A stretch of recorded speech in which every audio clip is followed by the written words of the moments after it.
The Holy Gospel according to Luke. Glory to you, O Lord. Now all the tax collectors and sinners were coming near to listen to Jesus.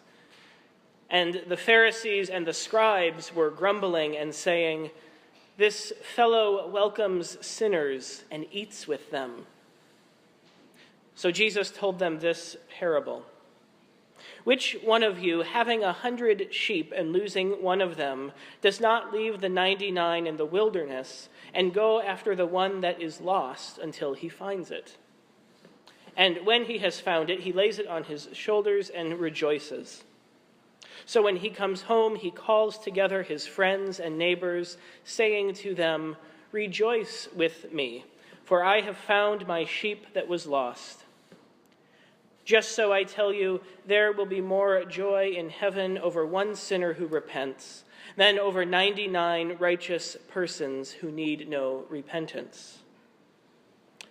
Or what one of you, having 10 silver coins, if she loses one of them, does not light a lamp, sweep the house, and search carefully until she finds it? When she has found it, she calls together her friends and neighbors, saying, "Rejoice with me, for I have found the coin that I had lost." Just so I tell you, there is joy in the presence of the angels of God over one sinner who repents. Hear what the Spirit is saying to the church.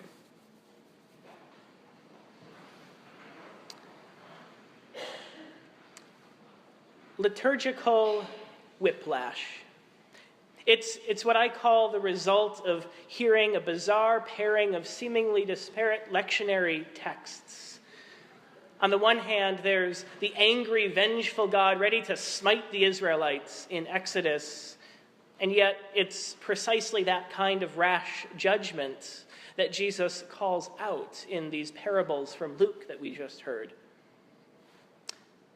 At first glance, God's angry tirade does indeed read rather harshly.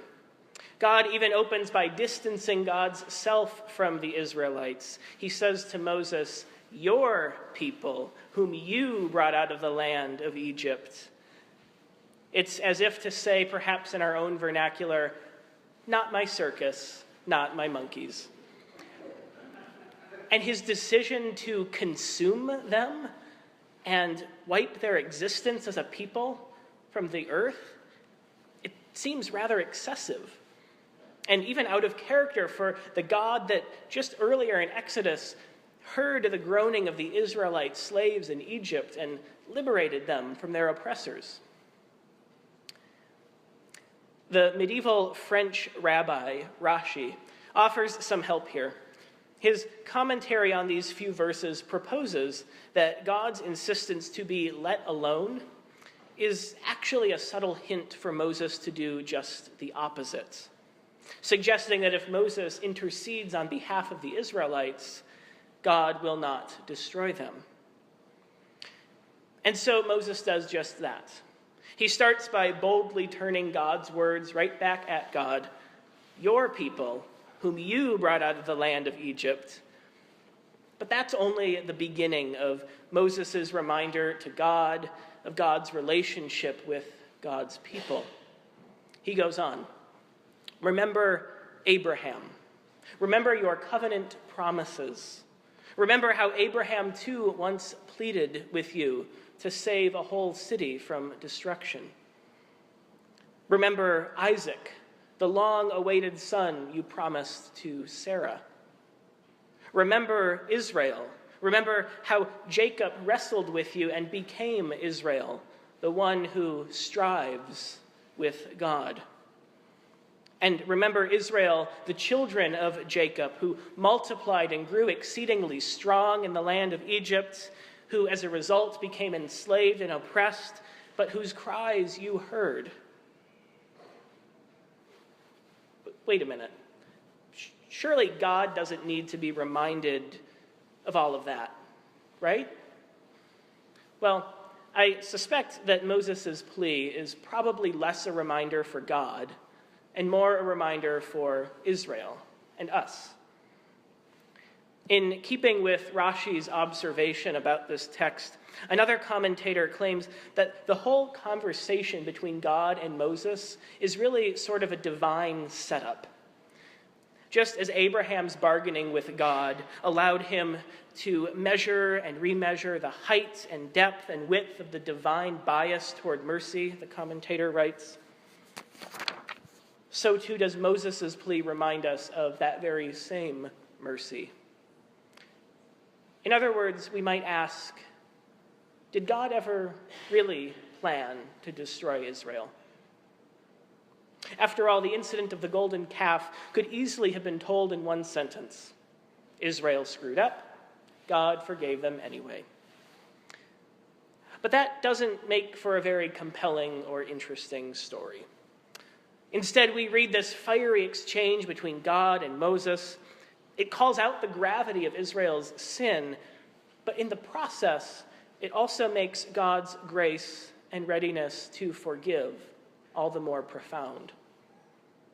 It's a reminder of God's covenant faithfulness to a people lost in the wilderness, and centuries later for a people exiled from their homeland. And it's a reminder for anyone who finds themselves separated from God, or when it feels like the divine is simply nowhere to be found. Perhaps in the midst of national and global tragedies, or on the anniversary of one, like today, for people for whom grief is still raw. But even so, the end of a divine tirade is an unusual place to find grace. But grace is nothing if not unexpected and mysterious, as the hymn begins. Southern Gothic writer and devout Catholic Flannery O'Connor acutely understood this nature of grace. The characters in her stories are often grotesque, deeply flawed, and unlikable human beings. And her stories typically leave me scratching my head and needing to reread them to glean whatever could be O'Connor's point in telling such a deeply disturbing tale. Her point, though, I think offers keen insights into the nature of grace. There is a moment of grace in most of the stories, she says of her work, but she goes on. The notion that grace is healing omits the fact that before it heals, it cuts. And that's why in O'Connor's stories, profound moments of grace are often embedded in deeply disturbing moments of suffering. The latter moments shock us so that the grace moments are made all the more surprising. So it is with the Israelites. These are a people who have been on the brink of hopelessness over and over again, under oppression and slavery in Egypt, at the bank of the Red Sea with Pharaoh's army rapidly closing in on them, at the base of Sinai after Moses, their leader, has by all accounts disappeared. No wonder they demanded that Aaron make them the golden calf. It's out of their fear that they erected something to remind them of a godlike presence. It wasn't so much an idol, I suspect, as an image of the God that they hoped against hope hadn't abandoned them. And so the story today of a seemingly vengeful God that actually opens the door to a reminder of God's long history of covenant faithfulness, of liberation from bondage, and of grace upon grace. A grace that overflows, even and especially in the messiness of life. A grace that welcomes tax collectors and sinners. A grace that intentionally seeks us out time and time again.